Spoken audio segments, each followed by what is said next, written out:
নমস্কার বন্ধুরা, উমার সংসার চ্যানেলে আপনাদের স্বাগত জানাই। আশা করি আপনারা ভালো আছেন, সুস্থ আছেন। আজকের পর্বের আলোচ্য বিষয় শ্রী শ্রী রামকৃষ্ণ পরমহংসদেবের কল্পতরু উৎসব। কল্পতরু কী? কল্পতরু উৎসব কেন পালন করা হয়? ঠাকুরের কল্পতরু হয়ে ওঠার পেছনের কাহিনীটা কী? ঠাকুর রামকৃষ্ণ পরমহংসদেব কীভাবে কল্পতরুতে পরিণত হয়েছিলেন এই দিনে? চলুন জেনে নেওয়া যাক আজকের পর্ব থেকে। পর্বটি শুরু করার আগে উমার সংসার চ্যানেলটিকে সাবস্ক্রাইব করে বেল আইকনটি প্রেস করুন, লাইক, কমেন্ট, শেয়ার করুন। পর্বটি অবশ্যই শেষ পর্যন্ত দেখতে থাকুন। কল্পতরু উৎসব হলো একটি হিন্দু উৎসব। 1886 খ্রিস্টাব্দের 1 জানুয়ারি এই উৎসব শুরু হয়েছিল। এই দিন কল্পতরু রূপে ভক্তদের আশীর্বাদ করেছিলেন ঠাকুর শ্রী শ্রী রামকৃষ্ণদেব। কাশীপুর উদ্যানবাটিতে ভক্তদের আশীর্বাদ করে তিনি বলেছিলেন, সবার চৈতন্য হোক। এরপর থেকে প্রতি বছর জানুয়ারি মাসের প্রথম দিন পালিত হয়ে আসছে কল্পতরু উৎসব। রামকৃষ্ণ মঠের সন্ন্যাসীবৃন্দ ও রামকৃষ্ণ মিশনের গৃহস্থরা এই উৎসব মহা আড়ম্বরের সাথে পালন করে থাকেন। বিশ্বব্যাপী বেদান্ত সোসাইটিগুলিতেও এই উৎসব ধুমধামের সাথে পালিত হয়। বিভিন্ন জায়গায় এই উৎসব পালিত হলেও কাশীপুর উদ্যানবাটিতে এই উৎসব মহা সমারোহে পালন করা হয়। এখানেই রামকৃষ্ণ পরমহংসদেব জীবনের শেষ দিনগুলি অতিবাহিত করেছিলেন। রামকৃষ্ণ পরমহংসের অনুগামীরা এই উৎসবকে ঠাকুরের বিশেষ উৎসবগুলির অন্যতম উৎসব হিসেবে গণ্য করেন। দক্ষিণেশ্বর ভবতারিণী মন্দিরে এই দিন রামকৃষ্ণ অনুগামীরা পুজো দিতে আসেন।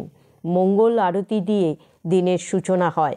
কল্পতরু উৎসব উপলক্ষে মায়ের মূর্তিকে বিশেষভাবে সাজানো হয়।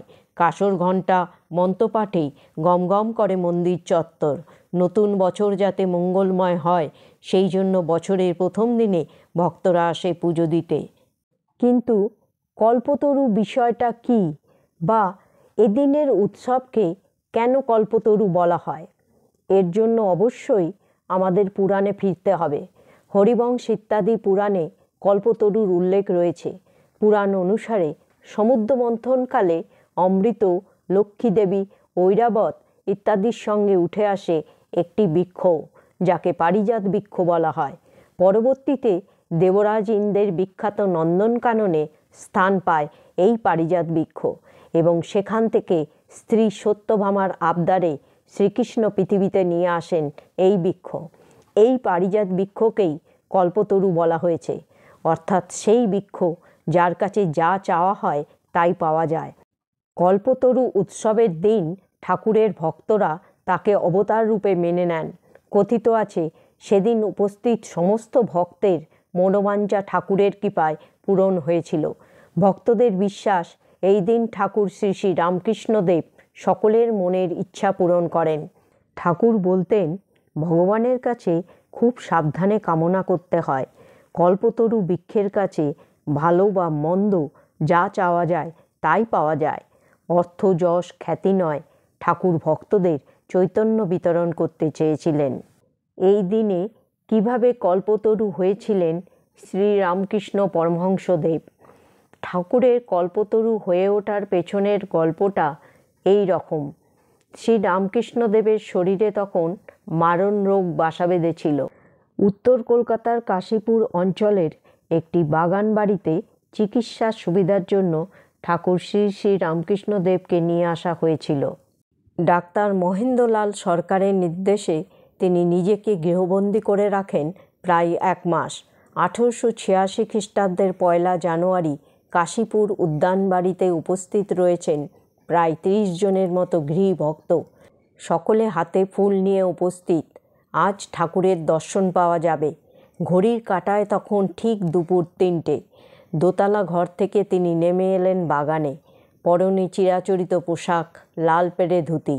উপস্থিত গৃহী ভক্তরা তাদের হাতে রাখা ফুল ঠাকুরের চরণে অঞ্জলি দিতে থাকেন।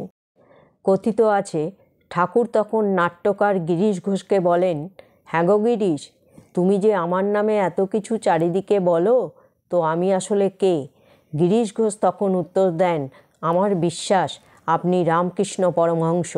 আমার মতো পাপী তাপীদের মুক্তির জন্যই ঈশ্বরের অবতার রূপে আপনার মর্তে আগমন।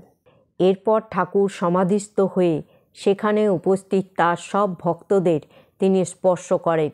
সেই সব ভক্তরা পরবর্তীকালে জানিয়েছেন যে তাদের প্রত্যেকেরই সেদিন অদ্ভুত কিছু আধ্যাত্মিক অনুভূতি হয়েছিল। রামকৃষ্ণদেবের অন্যতম শিষ্য রামচন্দ্র দত্ত ব্যাখ্যা করে বলেছিলেন, সেই দিন রামকৃষ্ণ পরমহংস হিন্দু পুরাণে বর্ণিত কল্পতরুতে পরিণত হয়েছিলেন। তিনি এই দিনটিকে কল্পতরু দিবস নাম দিয়েছিলেন, যা পরে কল্পতরু উৎসবে পরিণত হয়েছিল। বন্ধুরা, উমার সংসারের পক্ষ থেকে আপনাদের জানাই ইংরাজি নববর্ষের অসংখ্য অসংখ্য শুভেচ্ছা ও শুভকামনা। নতুন বছরের প্রতিটি দিন আপনাদের জন্য সুখ, শান্তি ও সমৃদ্ধিতে পূর্ণ হোক, এই কামনা করে আজকের পর্বটি এখানেই শেষ করছি। সকলে ভালো থাকুন, সুস্থ থাকুন। শুভ নববর্ষ, হ্যাপি নিউ ইয়ার। জয় শ্রীকৃষ্ণ। রাধে রাধে।